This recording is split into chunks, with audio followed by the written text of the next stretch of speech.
Mi abuelo fue científico experimental en la antigua Unión Soviética. He encontrado unos documentos clasificados en el sótano de mi abuelo. No sé qué es lo que contiene, pero no creo que sea algo bueno. Voy a leerlo y quiero informaros de lo que he descubierto. Acabo de abrir la carpeta y lo primero que he encontrado es un experimento clasificado de tipo 2, estoy leyéndolo y es perturbador. El experimento desarrolla la teoría en el año 54, el proyecto empieza a llevarse el mes de febrero del año 56. El experimento se llama AP, y habla sobre desarrollo de superhumanos. Seguiré leyendo y os pondré al tanto. Ha pasado un día entero desde que he empezado a leerlo, solo puedo decir que es horrible, lo que mi abuelo hizo es inhumano, jamás lo hubiese imaginado, tengo miedo, no sé qué es todo lo que puedo llegar a ver, sigo actualizando. Es por la tarde, y he podido terminar de leer por completo el experimento sobre los superhumanos. Voy a intentar resumir todo lo que pueda las notas de mi abuelo y la finalidad del proyecto. El experimento consta de hibridar el ADN humano con el del chimpancé. Empezaron utilizando sujetos de pruebas, recolectados de los gulags. El mayor porcentaje de sujetos para el experimento son niños, alrededor del 80%. La primera fase consta en suministrar sangre de chimpancé hembra en fase de gestación, en 40 mililitros suministrados al día. Mantuvieron el experimento por 3 meses, realizando las pruebas a los sujetos. Los adultos empezaron a presentar niveles anormales en glóbulos rojos y plaquetas. Los niños sobrepasaron sus niveles óptimos, pero, en las notas de campo, no presentaron anomalías físicas ni mentales. Pasados los 6 meses los adultos empezaron a desarrollar enfermedades y debilidad. Pasado el año, el 60% de los adultos desarrollaron cáncer terminal, los niños en cambio, empezaron a desarrollar un aumento en la fuerza física y en la agresividad, en contraparte, su nivel cognitivo se degradaba mes a mes. Pasado 1 año y 6 meses del comienzo del experimento el 100% de los adultos involucrados, fallecieron por cáncer. Los niños en cambio, desarrollaron un aumento muy significativo en el desempeño físico, y el aumento de testosterona en una fase previa al desarrollo adolescente. Habían acelerado el proceso hormonal de los infantes, causándoles severas malformaciones en el desarrollo. Según las notas de mi abuelo, los niños tuvieron un crecimiento de pelo exagerado por todo el cuerpo, un desarrollo muscular y un degradamiento cognitivo severo. El experimento fue un fracaso en adultos, pero en niños parecía estar dando resultados. La horquilla de trabajo efectivo era de 8 a 12 años de edad. En las niñas, el ciclo menstrual se desarrolló prematuramente, a la par con el desarrollo físico. Por ambas partes, pareciese que los infantes hubiesen alcanzado un nivel de madurez física casi completo, casi adulto, en una fase que aún no estaban preparados para desarrollarse. A los 2 años los infantes tenían un desarrollo físico muy parecido a la de un chimpancé. Con solo 2 años de dosis suministradas, su cuerpo cambió completamente, pero había una falla, dejaron de entender el lenguaje completamente, ahora, eran más cercanos en ADN al chimpancé. Hay algunas fotos comprometedoras sobre los sujetos. Fotos comparativas con niños normales, el cuerpo y sus malformaciones eran muy notorias, un prolongamiento de las extremidades superiores y un acortamiento en las extremidades inferiores, niños cubiertos de pelo por toda la cara y cuerpo. En los pies puedo ver cómo el experimento hace sus frutos. Todos los varones tienen unas pequeñas protuberancias en sus pies, dejando claro el desarrollo de un 5.º dedo. Esto es cuanto menos espeluznante. En las niñas, puede verse un desarrollo pronunciado en el pecho, y al igual que los niños, un crecimiento en brazos y acortamiento en piernas, eso sí, con menos desarrollo de pelo. En ambos sexos, presentan un adelantamiento en la mandíbula y colmillos más desarrollados, a su vez, los huesos parietales del cráneo se hicieron más gruesos cada vez. Se estaban convirtiendo en monos. No puedo expresar bien la frialdad con la que mi abuelo y sus compañeros hablan en las notas de campo, no les importaba lo más mínimo la vida de esos niños. Transcurrido 2 años y 6 meses en el experimento, hay un apunte de mi abuelo, que quiero compartir. Los sujetos presentan un gran avance en el punto a desarrollar. La fase de prueba ha sido todo un éxito. El genoma parece estable, pero para concluir la fase de prueba, hay que aumentar la dosis en 100 mililitros de sangre por día. 25 de agosto de 1958. Cerca de llegar al tercer año, aumentaron la dosis suministrada a 100 mililitros por día. Al final del tercer año, el experimento terminó, citando las palabras: el método aplicado no satisface los objetivos del proyecto. En fase tardía, el genoma se altera, concluyendo en fallo crítico del organismo, generando en cuestión de semanas cáncer múltiple en estado terminal. Suponemos que el causante de dicha alteración se cimienta en la modificación externa. Es necesario utilizar una implementación directa en el organismo. Procederemos a buscar sujetos compatibles en el trasplante de órganos. La primera fase constará de implementar órganos accesorios, para luego implementar el sistema vascular, terminando por el sistema neuronal. El experimento activo se terminó, dejando en claro que los objetivos fueron cumplidos en un 50%, en fase de prueba habían conseguido bastante avance en cuestión de solo 3 años. En la misma carpeta hay una fase de proyecto que se llama AP-2. Siguiendo con los procedimientos anteriores, todos los sujetos murieron finalmente a los pocos meses de metástasis. En cada ficha de paciente, podías ver el nombre de estos niños. Para la siguiente fase del proyecto, consiguieron un aumento del capital para la investigación, suministrada por el partido, era más que rentable si lo conseguían. Con estas herramientas, podrían conseguir una buena fuerza de choque, incomparable a cualquier país, podrían ganar la guerra contra Estados Unidos. 3 de enero de 1959.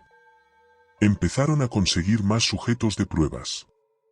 Era concluyente que los niños daban resultados, pero, para ganar poder militar necesitaban los soldados, lo antes posible. Para ello, si esta fase era un éxito, acelerarían el proceso de desarrollo con células madre, algo que según las notas era posible.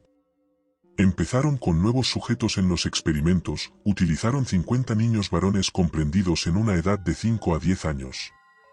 Solo los más jóvenes en etapa de desarrollo podrían conseguirlo, según las notas que leí, con una tasa de éxito del 80% según los cálculos. La fase comenzó alterando el genoma humano con esta vez, menos dosis de la usada anteriormente, esta vez, comenzaron con 20 mililitros, permitiendo al organismo asimilarlo poco a poco. 15 de marzo de 1959. Los niños empezaron a presentar los mismos cambios físicos que los anteriores, esta vez, los cambios eran más estables. 5 de junio de 1959. Los sujetos empezaron a desarrollar las anomalías en el cuerpo, de forma más controlada, pero igualmente, si no se desarrollaba la siguiente fase del plan, morirían de un cáncer terminal. 15 de junio de 1959. Cogieron a los sujetos y fueron implementándoles, poco a poco, miembros de chimpancés compatibles. Algunas de las fotos me horrorizan al verlas, brazos completos de chimpancés jóvenes, implantados en el cuerpo de un niño. El solo ver las fotos, hace que me plantee muchas cosas. Después de una semana, sorprendentemente los niños, reaccionaban de manera positiva y completa a los miembros implantados, capaces de agarrar cosas y pudiendo utilizarlos parcialmente. Hay fotos adjuntas a las notas, estos niños, tienen la mirada perdida y en sus caras puedes ver que ya no están ahí, que la mirada humana, no está presente, su consciencia, va perdiéndose poco a poco. 20 de julio de 1959. Los sujetos son capaces de jugar entre ellos, pero aún se ve el retraso cognitivo. La forma en la que se movían y se relacionaban era torpe y imprecisa. Los niños no eran capaces de seguir normas complejas, pero podían desempeñar órdenes sencillas, como traer objetos, ir a un punto señalado y entender órdenes claras. 30 de julio de 1959. Los rastros de operaciones eran muy leves en los niños, pareciese que sanasen muy rápidamente. Con análisis de sangre pudieron ver que tanto las plaquetas, como glóbulos blancos y rojos, tenían unos niveles demasiado altos. Sus cuerpos estaban empezando a desarrollar los cánceres poco a poco. Tenían que seguir con el plan trazado, o los sujetos no sobrevivirían. Los organismos de los niños estaban en 130% de desarrollo, era cuestión de tiempo que sus cuerpos colapsasen. Decidieron controlar el superdesarrollo, infectando a los sujetos con varios virus comunes, como la gripe y la varicela. Esto podría deprimir el sistema y debilitarlo en cierta medida para frenar el superdesarrollo. 30 de agosto de 1959, el superdesarrollo se frenó, y su hormona de crecimiento estaba estable dentro de los niveles inhumanos que presentaban. Los cánceres se frenaron en muchos de los pacientes, pero en otros seguían avanzando con paso más lento. 3 de septiembre de 1959. El 40% de los sujetos murieron de metástasis. Los científicos decidieron utilizar el 30% de los sujetos restantes para implementarles los siguientes sistemas de los chimpancés. Fueron operados para extirpar algunos de los cánceres y añadirles órganos de chimpancé como el corazón y los pulmones. Solo el 20% sobrevivió a las operaciones, todos en estado de coma. Después de un mes, solo 1 de 15 despertó del coma. Después de algunas pruebas, el sujeto tuvo complicaciones con los virus implementados, muriendo 2 días después de fallo cardíaco. Los 15 sujetos restantes fueron enfermando más y más cada vez, hasta que en 27 de septiembre murieron todos de complicaciones físicas.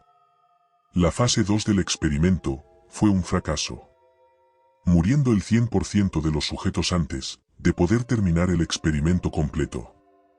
La siguiente prueba del proyecto AP fue rechazada por el gobierno. Mi abuelo deja por escrito en las notas finales la frustración que sintió, pues para él estaban muy cerca de conseguirlo. Aún no habían probado el sistema de células madre y aún era temprano para poder determinar el futuro del propio proyecto. El partido decidió ocultar el experimento, dándolo por fallido. Se cerró toda la investigación y no volvieron a abrirlo nunca más. Algunos de sus compañeros, dice mi abuelo, querían continuar con el experimento, financiados con personas afiliadas al partido, pero de manera encubierta, pues al descubrirse la desautorización del Estado, todos ellos morirían.